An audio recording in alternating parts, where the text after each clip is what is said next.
Hello everyone. Student BSc final का अपना quantum mechanics वाला पेपर चल रहा था।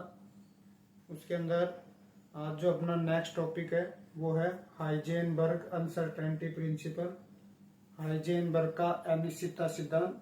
इसको अपन देखेंगे। हाइजेनबर्ग अनिश्चितता सिद्धांत होता क्या है, उसके बाद अपन इसके एप्लीकेशन पढ़ेंगे, इसके अनुप्रयोग पढ़ेंगे, जहाँ से आपको 4 अनुप्रयोग पढ़ने हैं, जहाँ से हमेशा हर साल 2 एप्लीकेशन इसके पूछे जाते हैं एग्जाम में।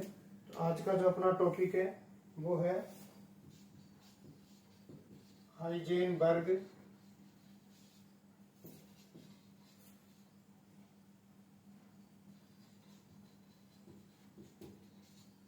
Uncertainty principle.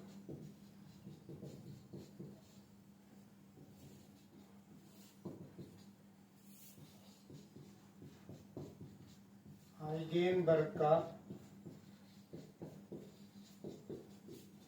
अनिश्चितता सिद्धांत।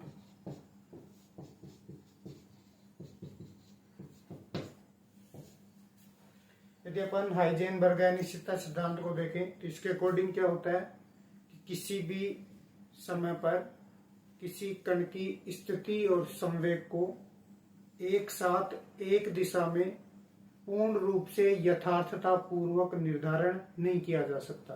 कहने का मतलब, यदि आप किसी कण की स्थिति और संवेग का मेजरमेंट करोगे तो इस सिद्धांत के अनुसार दोनों का एक साथ निर्धारण या एक साथ मेजरमेंट नहीं किया जा सकता।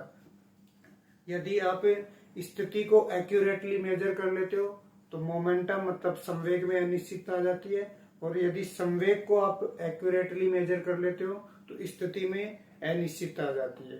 अनिश्चितता का मतलब ये है कि जैसे यदि आपको कोई पॉइंट दे दिया जाए, यदि आपको ये बोल दिया कि इस पॉइंट पे कोई पार्टिकल है तो उसकी स्थिति निश्चित हो गई। और यदि आपको ये बोल दिया जाए कि इस लाइन में यहाँ से यहाँ तक कोई पार्टिकल उपस्थित है तो वो कहीं भी हो सकता है इस लाइन पे, तो उसकी स्थिति निश्चित नहीं, इसको बोलते हैं अनिश्चित।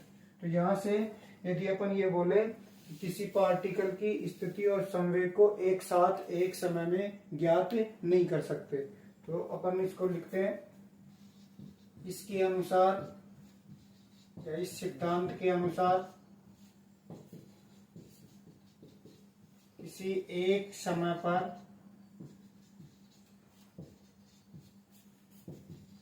किसी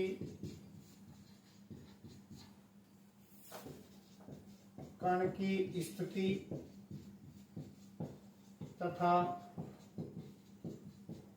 संवेग का एक साथ एक दिशा में पूर्ण रूप से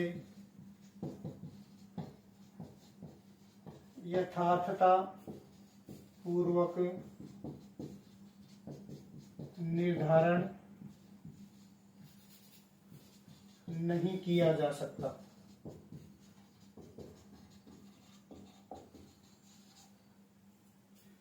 According to this principle, we can't measure position and momentum precisely at same time. According to this principle, we can't measure position and momentum precisely at same time। ये आपके पास इसका स्टेटमेंट है हाइजेनबर्ग का अनिश्चितता सिद्धांत का। इसके अकॉर्डिंग ये हाइजेनबर्ग क्या बोलता है कि यदि आपके पास एक्स अक्ष के अनुदिश स्थिति में अनिश्चितता डेल एक्स हो और संवेग में अनिश्चितता डेल पी एक्स हो, एक्स अक्ष के अनुदिश बात कर रहे हैं, तो इन अनिश्चितताओं का गुणनफल हमेशा क्या होता है, एच कट बाई 2 होता है। इस सिद्धांत के अनुसार अनिश्चितताओं का गुणनफल हमेशा एच कट बाई 2 के बराबर या उससे अधिक होता है। इसी प्रकार यदि y तथा z अक्ष के अनुदिश बात करें तो del Y dot del P Y greater than H cut by two होगा।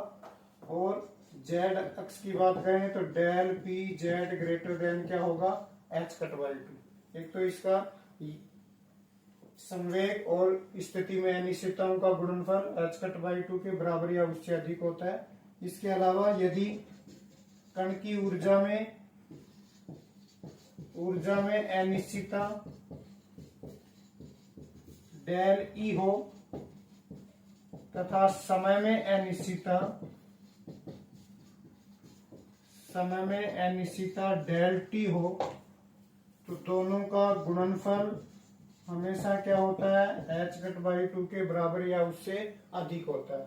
और एक है आपके पास, यदि कोणीय विस्थापन में अनिश्चितता डेल थीटा हो और कोणीय संवेग में अनिश्चितता डेल जे हो, वो भी क्या होता है, एच कट बाई टू के बराबर या अधिक होता है।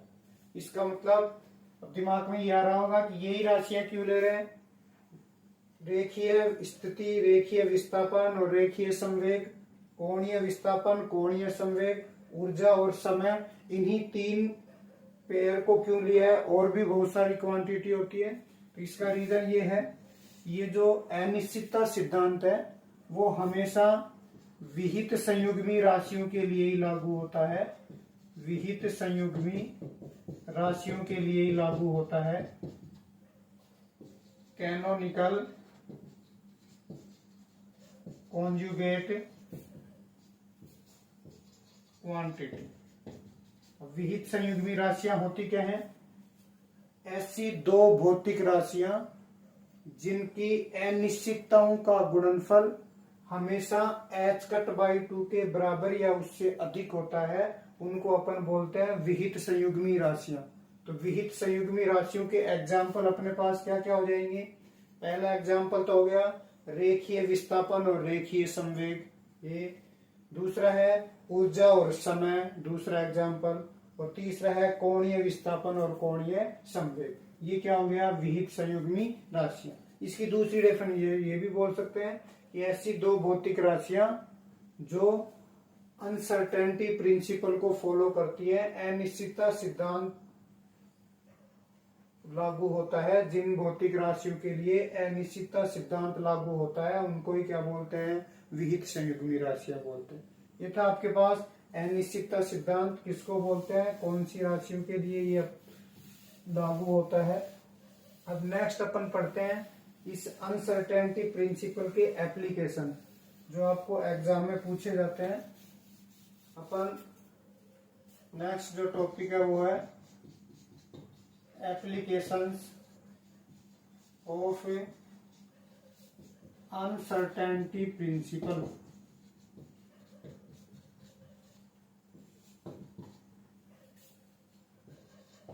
अनिश्चितता सिद्धांत के अनुप्रयोग। और इसमें सबसे पहले अपन फर्स्ट एप्लीकेशन पढ़ते हैं, इसका अनुप्रयोग पढ़ते हैं। नाभिक में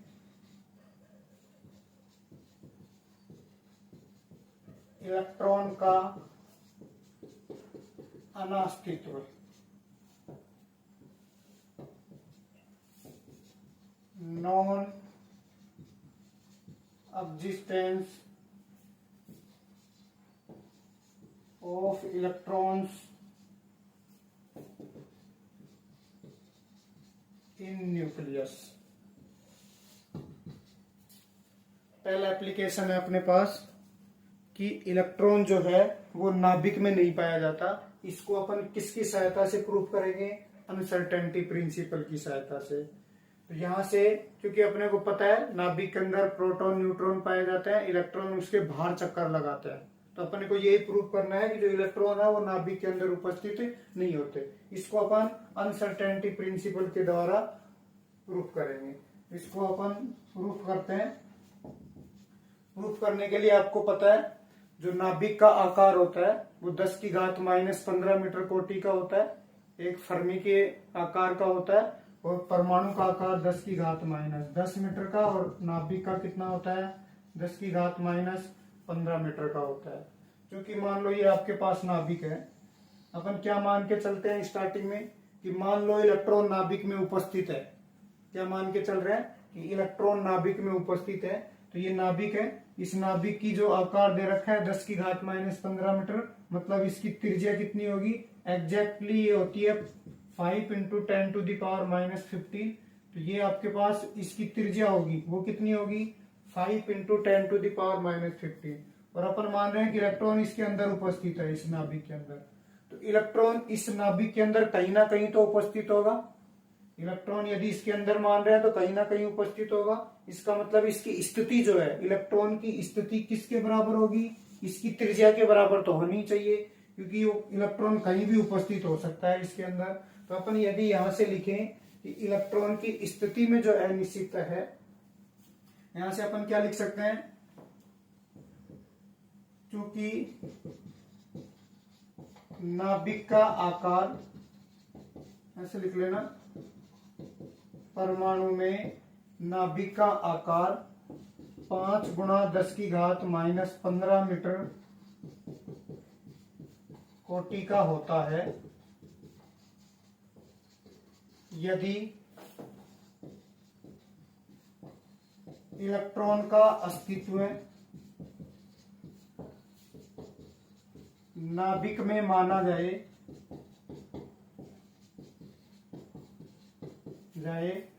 तो इलेक्ट्रॉन की स्थिति में अनिश्चितता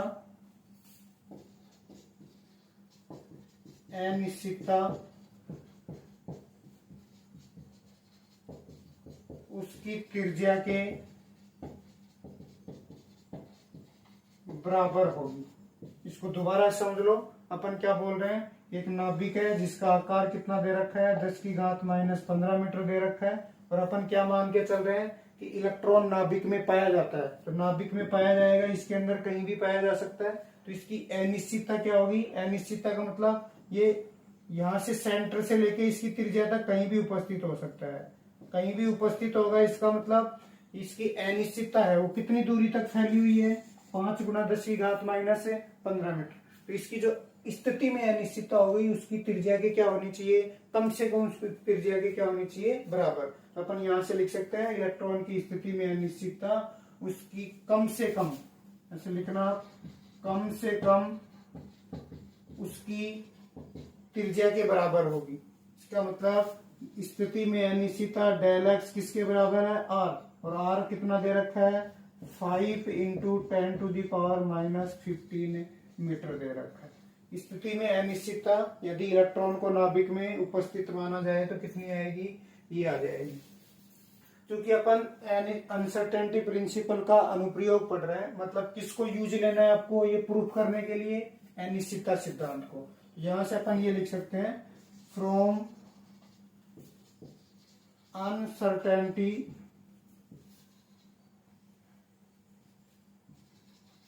अनसर्टेनिटी प्रिंसिपल या रिलेशन, अपन जानते हैं del X dot del P X greater than क्या होता है h/2 होता है। तो यहां से यदि अपन संवेग में अनिश्चितता निकालना चाहें, संवेग में अनिश्चितता कितनी आ जाएगी, डेल एक्स का मान आपको दे रखा है del P X is equal to h/2 into में कितना आ जाएगा डेल एक्स। इस डेल एक्स से मैंने डिवाइड कर दिया इसको, ये वैल्यू आपको दे रखी है del P X, H cut का मान कितना होता है 1.054 इंटू 10⁻⁻34 जूल इंटू में सेकेंड, 2 इंटू ये डेल एक्स का मान आपको दे रखा है, कितना दे रखा है 5 इंटू 10⁻⁻15 मीटर दे रखा है। यदि आप इसको सोल्व करोगे तो इलेक्ट्रॉन की जो संवेग में अनिश्चितता है वो कितनी हो जाएगी 2 इंटू 5 10 हो जाएगा। इसका मतलब एक पावर कम हो जाएगी, ये 14 पावर कम होंगी तो इसका मान आ जाएगा 1.54 इंटू 10⁻20 किलोग्राम मीटर। यदि आपको इस संवेग आप जानते हो P बराबर क्या होता है mv, एम का मतलब क्या होता है किलोग्राम, इसका मात्रक, और v का मतलब मीटर पर सेकंड। यहाँ से आपके पास वैल्यू निकल के आ जाएगी इंटू में सेकंड। ये आपके पास इलेक्ट्रॉन के संवेग में अनिश्चितता आ गई। अब अपने को पता है, जैसे आपने यहाँ पे लिया था कि उसकी जो स्थिति में अनिश्चितता थी, कम से कम उसकी त्रिज्या की क्या थी, बराबर थी। या अपन ये बोल दें कि उसकी त्रिज्या कम से कम उसकी अनिश्चितता के बराबर तो थी। तो यहाँ से यदि इलेक्ट्रॉन का संवेग देखना चाहिए तो कम से कम उसका संवेग जो है उसकी अनिश्चितता के तो क्या होना चाहिए, बराबर होना चाहिए। इससे ज्यादा हो सकता है लेकिन कम से कम किसके बराबर होगा, इसके अनिश्चितता के बराबर होगा। तो अपन यहां से ये बोल सकते हैं, अतः इलेक्ट्रॉन का संवेग कम से कम उसकी अनिश्चितता के बराबर होगा। अतः अपन बोल सकते हैं उसका जो संवेग है वो आपके पास कितना आ गया, 1.04 इंटू 10⁻⁻20 आ गया। ये आपके पास संवेग आ गया। और वो कौन सा संवेग है, मिनिमम, क्योंकि कम से कम उसकी अनिश्चितता के बराबर है। तो मिनिमम आपके पास मोमेंटम आ गया किलोग्राम मीटर पर सेकंड। अब अपन एक रिलेशन जानते हैं, आपने पढ़ा भी होगा, द्रव्यमान ऊर्जा संबंध से। द्रव्यमान ऊर्जा संबंध आपने पढ़ा होगा, E² is equal to P² C² plus m0² C⁴। मतलब आपके पास जो टोटल एनर्जी है वो kinetic energy plus rest mass energy की क्या होती है, जोड़ के बराबर, योग के बराबर होती है। ये गतिज ऊर्जा होती है, ये विराम द्रव्यमान ऊर्जा होती है। और अपने को ये भी पता है ये जो विराम द्रव्यमान ऊर्जा है, जहां विराम द्रव्यमान ऊर्जा m0c², इसका स्क्वायर कर रखा है, m0c² का क्या कर रखा है, स्क्वायर। ये जो द्रव्यमान ऊर्जा है इसका मान लगभग 511 मेगा इलेक्ट्रॉन वोल्ट होता है। का मान गतिज ऊर्जा से बहुत कम होता है। ये जो गतिज ऊर्जा है इससे इसका मान बहुत कम होता है, गतिज ऊर्जा से बहुत कम होता है। इसलिए अपन E² इज इक्वल टू, इसको क्या कर सकते हैं, नेग्लेक्ट कर सकते हैं स्थितिज ऊर्जा को। तो क्या बच गया, P² C²। तो E बराबर आपके पास क्या आ गया, PC आ गया।